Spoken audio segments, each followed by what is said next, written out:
When I bought this SteelDive flieger for $135 before tax in March, directly from the SteelDive official store on AliExpress, I hugely overpaid for it.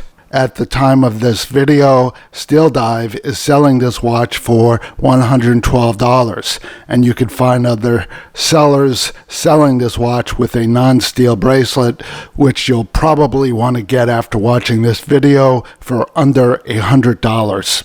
I'm naming this watch the Talon because the curvature of its lugs remind me of an eagle's talon. The lugs edges are sharp like an eagle's talon as well.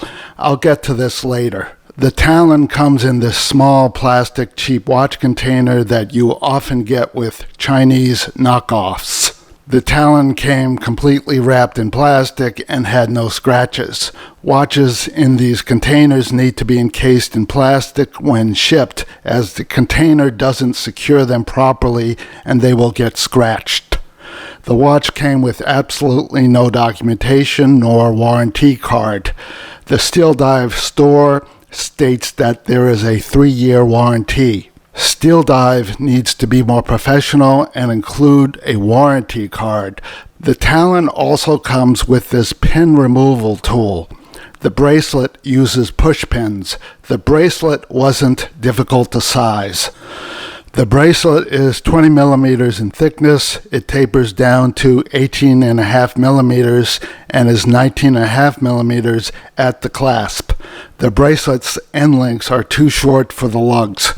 There is no word in the English language which conveys how horribly these end links fit the lugs. This is a complete joke. The bracelet's links are stiff, but despite this, the bracelet is fairly comfortable. I never got a good fit with the bracelet because the clasp should have had 4 micro adjusts instead of 3, since the links are 10 millimeters in length. The clasp is the cheapest piece of crap that money can buy, and it has a sharp, gougy edge, typical of these types of clasps. You could probably buy a better aftermarket clasp, but I strongly recommend not buying the watch on a bracelet to begin with. The bracelet is a complete kludge, and SteelDive is nervy as hell to release a watch with a bracelet that doesn't really fit the watch. I'm going to do most of the remainder of this review with this 2-piece nylon strap, as this will be more representative of what I think most consumers will wear the Talon on. Thanks to the Talon's long eagle claw lugs, there should be plenty of clearance to fit a thick Zulu or leather strap on the Talon. The inner edges of the tips of the lugs come to a point that is definitely sharp enough to cut you, but this should only be an issue while holding the watch, and only an issue if you're not careful. You're going to have to get into the habit of holding the watch in a certain way while setting it, winding it, and putting it on and off. Otherwise, you're going to get some uncomfortable pokes and even cuts. While wearing the watch, the lug edges won't poke or cut you because the case back extends way below the lugs, and it's the inside of the lugs that are sharp, not the outside. The Talon isn't an isolated example of sharp lugs. While inexcusable, I've seen watches that are more expensive with sharp lugs. I bought this orange painted Laco flieger, which was featured in Long Island Watch's first YouTube video. I'll refer to this watch as Laco Orange. For some reason, Laco seems to have stopped making these watches.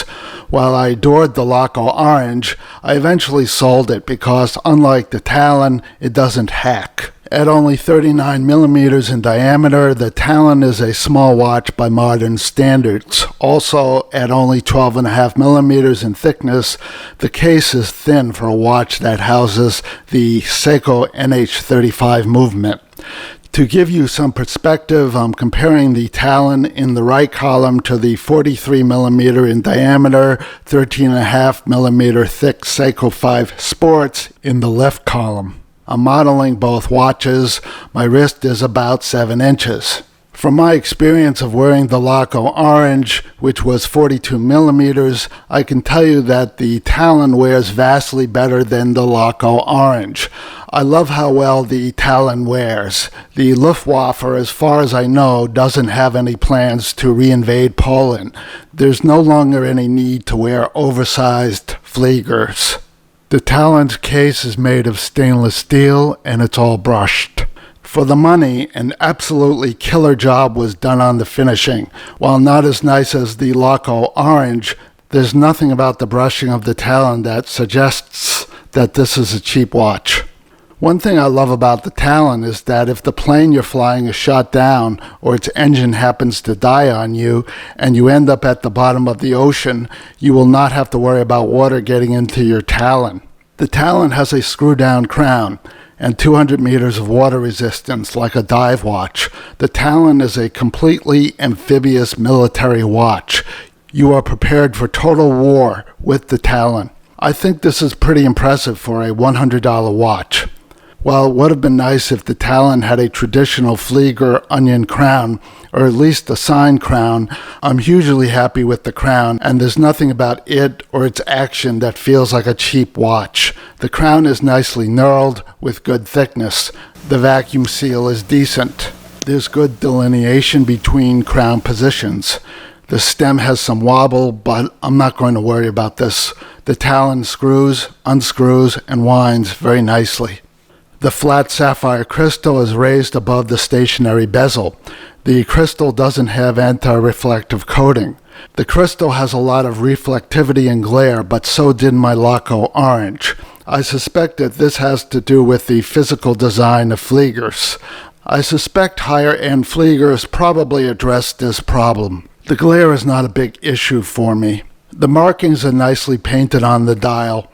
The logo and writing on the dial is appropriately sized.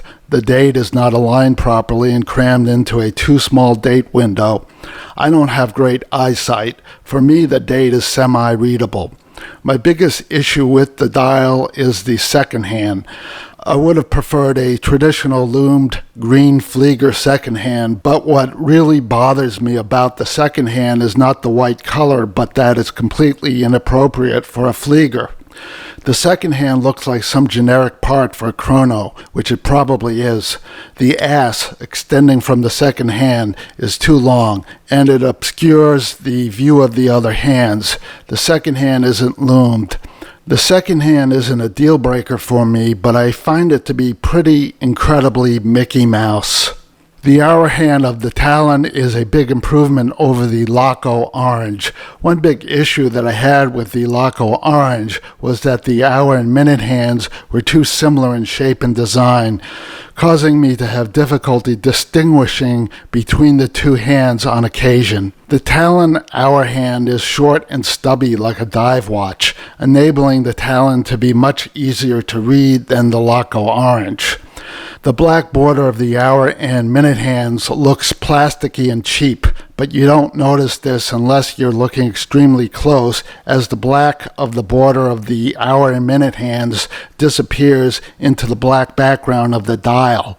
I like that the Talon has a steel caseback, consistent with its amphibious ability to withstand tremendous water pressure. The caseback is nice. The Talon houses the Seiko NH35 movement. It's running 2 seconds slow a day in the horizontal position and perfectly in the vertical position. This is well within specification. With the original bracelet, the Talon weighs 132 grams, size for my wrist, and 144 grams, unsized. With my own strap, the Talon weighs 74 grams. The Talon is a light watch. I'm comparing the loom of the Talon to the Seiko 5 Sports on the left.